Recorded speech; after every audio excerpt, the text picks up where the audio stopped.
खरं सांगू तर हा मला एक गमतीचाच भाग वाटतो. बऱ्याच ठिकाणी बघा मुलाबद्दल असं बोललं जातं की जसं लग्न झालं आमचा मुलगा बदलला.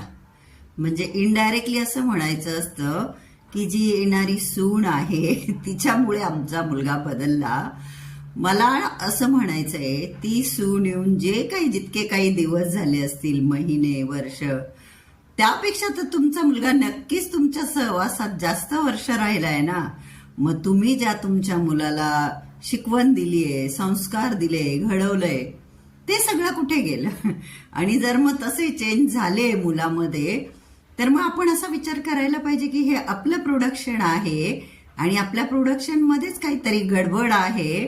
त्याच्यामुळे आपण डायरेक्टली का इनडायरेक्टली सुनेला दोष देण्यापेक्षा आपल्या कंपनीचं प्रोडक्शन जसंही आहे आपण ते आनंदाने स्वीकार केला पाहिजे असं मला वाटतं ना.